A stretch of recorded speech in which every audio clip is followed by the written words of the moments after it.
everyone, welcome back to All Things Jira, and I'm back with another story. Now this story is about the Watcher House, a home on 657 Boulevard in Westfield, New Jersey.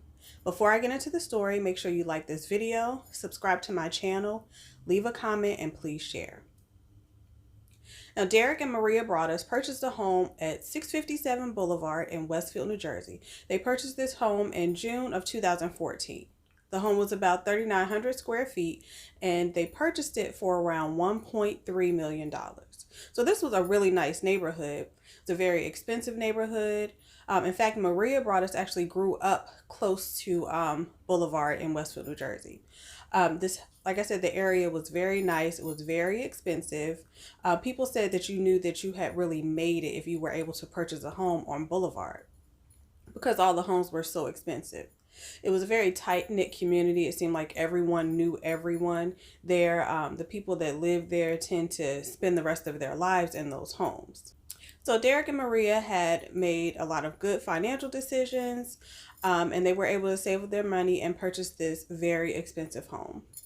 Now, the home was fairly old, so they decided to do a lot of renovations to get the home up to what they wanted before they actually moved in. On June 5th of 2014, Derrick went over to the home just to see how the renovations were going, how the progress was. They were very excited about this home, so he was going in to paint and do a few other things. He was at the home all day. Around 10 o'clock that night, he decided to go check the mail. Now, they had just purchased the home. They weren't expecting to have any mail there. They weren't having mail sent there, but it was their new home, so he was excited. He went to check the mail, and in the mailbox, he found some junk mail, and then he found a letter addressed to the new owners. Now, the letter started, "Dearest new neighbors at 657 Boulevard." Dearest new neighbor at 657 Boulevard, allow me to welcome you to the neighborhood. How did you end up here? Did 657 Boulevard call to you with its force within? 657 Boulevard has been the subject of my family for decades now, and as it approaches its 110th birthday, I have been put in charge of watching and waiting for its second coming. My grandfather watched the house in the 1920s, and my father watched the house in the 1960s. It is now my time. Do you know the history of the house? Do you know what lies within the walls of 657 Boulevard? Why are you here? I will find out. I see already that you have flooded 657 Boulevard with contractors so that you can destroy the house as it was supposed to be. Bad move. You don't want to make 657 Boulevard unhappy. You have children. I have seen them. So far, I think there are 3 that I've counted. More on the way? I asked the woods to bring me young blood, and it looks like they listened. Do you need to fill the house with the young blood I requested? Better for me. Was your old house too small for the growing family? Once I know their names, I will call to them and draw them to me. Who am I? There are hundreds and hundreds of cars that drive by 657 Boulevard each day. Maybe I am in one. Look at all the windows you can see from 657 Boulevard. Maybe I am in one. Look out any of the many windows on 657 Boulevard at all the people who stroll by each day. Maybe I am one. Welcome, my friends, welcome. Let the party begin. The Watcher. So after reading this letter, Derrick is freaked out. It's around 10 o'clock at night. He runs into the house and he calls the police. The police got there and he showed them the letter. The police start to ask him questions to try to figure out who would send him this type of letter. So they decide they're going to start an investigation and try to figure this out. Derrick goes back to the home, goes back to their current home that they're living in. He goes back, he talks to Maria, he tells her about the letter, and they decide, because of the things that were said in this letter, that they weren't going to bring their children back to that home for a while. When Derrick got back to the home with Maria that evening, they talked about it. They were trying to figure out who would send this letter. Is it a prank? You know, what's going on? So they decided to call the previous owners, the ones that they had purchased the home from. And that was Joan and Andrea Woods. They were a couple in their 60s. They had adult children now. Their children had been moved out of the home for a while, and they didn't need that much space. So that was why they said that they had sold the home and they wanted to downsize. Derrick and Maria spoke to Joan and Andrea and asked them had had they ever received any letters of this nature? Have they ever gotten anything from this person called the Watcher? They also wanted to know why this Watcher had said in the letter that he told the Woods to sell the home, and they did. So they contact John and Andrea admits that about 3 days before they moved out of the home, that they did receive a letter from this so-called Watcher. They thought it was just a prank or some type of hoax. They said they had never received a letter like that in the previous years of them living there, so they just threw the letter away and kept moving. So the day after Derrick and Maria spoke to the Woods, Maria Broaddus and Andrea Woods decided to go together to the police and speak to them about the letter. Andrea tells the police the same thing that she told the Broaddus family, that they had received one letter before they moved out, but they had never received any letters prior to that. At that point, the police told Maria and Andrea not to mention the letters to anyone else, not to mention the letters to anyone in the neighborhood. At this point, everyone in the neighborhood was a suspect. They were going to investigate everyone to try to figure out who sent this letter. They had already sold the home that they were currently living in, so they were packing up and getting ready to move into the new home. The renovations weren't completely done yet, and now they were afraid of this Watcher person, so they decided to move from their home that they were currently living in into the home with Maria's family. And because of the letters from the Watcher, they decided to stay away from the home, that new home, so much. They only went there if they had to, and they tried not to bring the children as much either. One day when they were actually in the home, they started talking to some of the neighbors. And during this conversation, one of the neighbors said something to the effect of, it's going to be nice to have some new young blood in the neighborhood. And that was the type of language that was used in the letter. So now Derrick is very suspicious of this particular neighbor. About 2 weeks after they received the first letter, another letter came. This letter was addressed to the Broadduses by name. And it started out, welcome again, new neighbors at 657 Boulevard. Welcome again to your home at 657 Boulevard. The workers have been busy and I have been watching you unload carfuls of your personal belongings. The dumpster is a nice touch. Have they found what is in the walls yet? In time they will. I am pleased to know your names and the names of the young blood you have brought to me. You certainly say their names often. 657 Boulevard is anxious for you to move in. It has been years and years since the young blood ruled the hallways of the house. Have you found all of the secrets it holds yet? Will the young blood play in the basement, or are they too afraid to go down there alone? I would be very afraid if I were them. It is far away from the rest of the house. If you were upstairs, you would never hear them scream. Will they sleep in the attic, or will you all sleep on the second floor? Who has the bedrooms facing the street? I'll know as soon as you move in. It will help me to know who is in which bedroom. Then I can plan better. All of the windows and doors in 657 Boulevard allow me to watch you and track you as you move through the house. Who am I? I am the Watcher, and I have been in control of 657 Boulevard for the better part of 2 decades now. The Woods family turned it over to you. It was their time to move and kindly sold it when I asked them to. I pass by many times a day. 657 Boulevard is my job, my life, my obsession. And now you are too, Broaddus family. Welcome to the product of your greed. Greed is what brought the past 3 families to 657 Boulevard, and now it has brought you to me. Have a happy moving in day. You know I will be watching. In this letter, the Watcher mentions all 3 of their children by name. He also mentioned seeing one of their daughters on the porch painting on her easel. So Derrick and Maria realized that this person had to be very close to their home in order to see their daughter on the porch painting.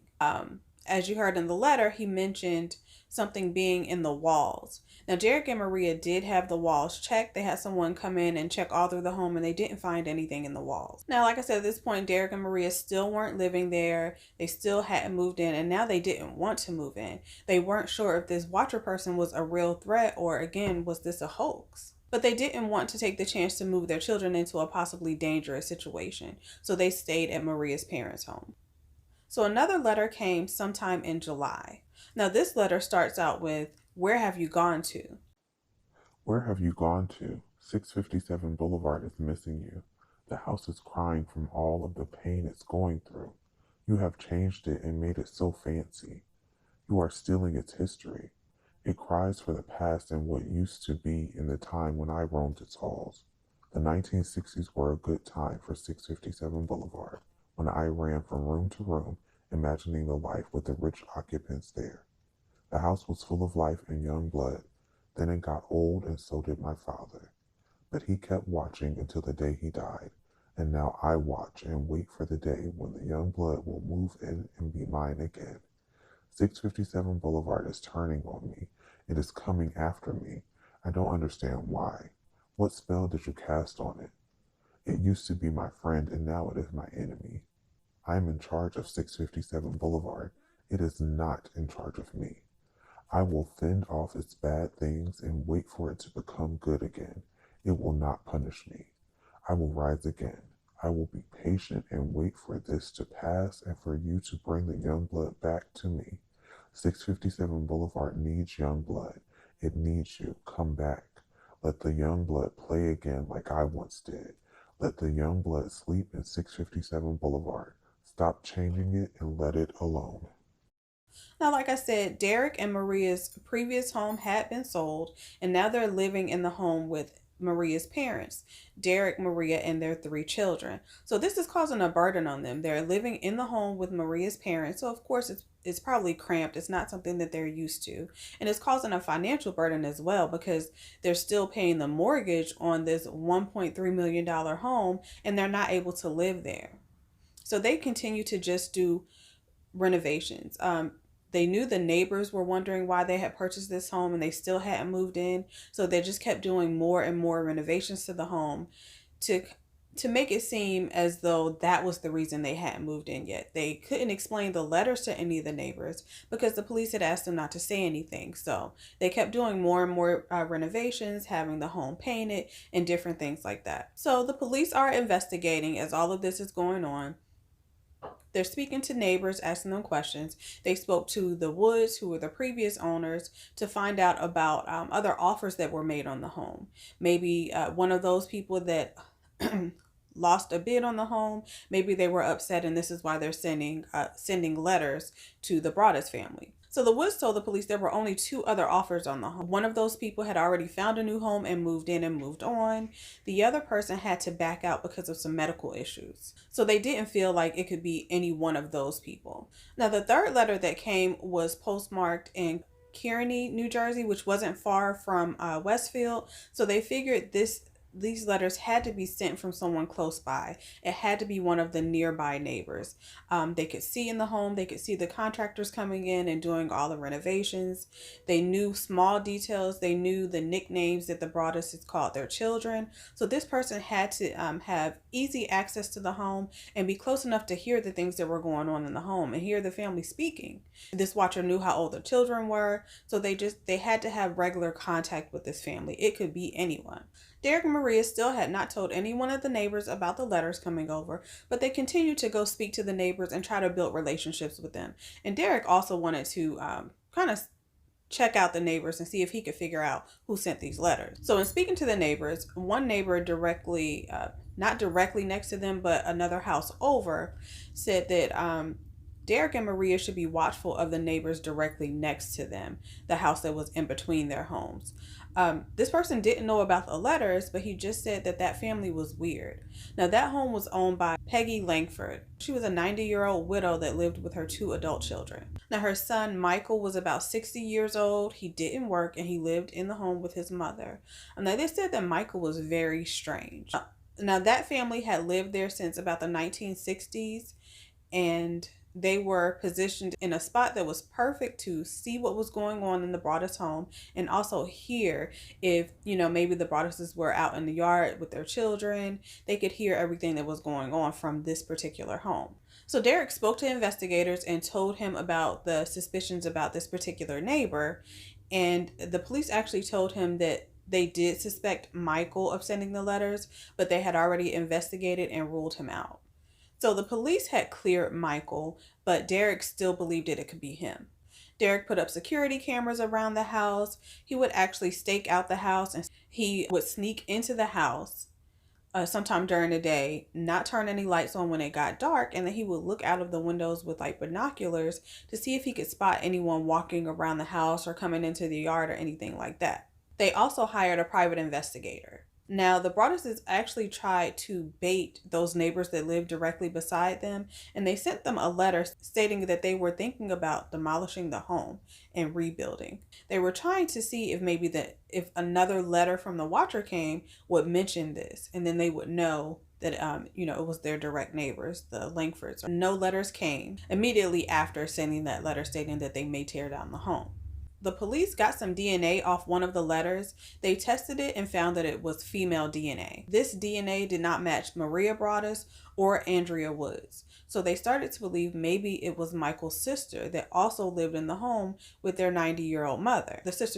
Michael's sister's name is Abby. So the private investigator actually collected a water bottle that Abby had drank from, and they compared the DNA, and it was not a match. There was 2 convicted sex offenders in the neighborhood, but those 2 were men, so they were ruled out. Derrick still believed that his next door neighbors were the ones that were involved. So he continuously tried to bait them and watch their house and see if it could be him, see if he could find any clues that it was them. Derrick and Maria also hired 2 retired FBI agents to try to investigate and see if they could figure out what's going on. So these FBI agents looked at the letter and they concluded that this letter was written by someone older based on the language that they used, someone that liked to read. This person was very angry, but not very macho.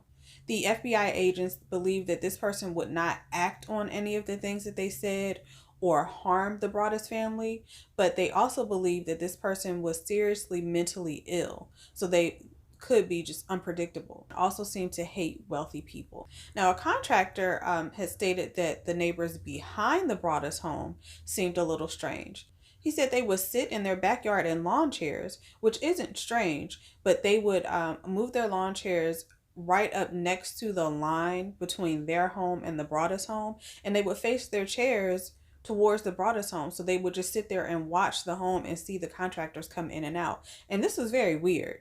And from what I can tell, the police investigated that family as well, and nothing came from that. At this point, the Broaddus family was very scared. They had gone through so much with this home, getting all these letters, and they couldn't move in. They were still afraid to move in. Maria had to start going to therapy, and she was actually diagnosed with PTSD.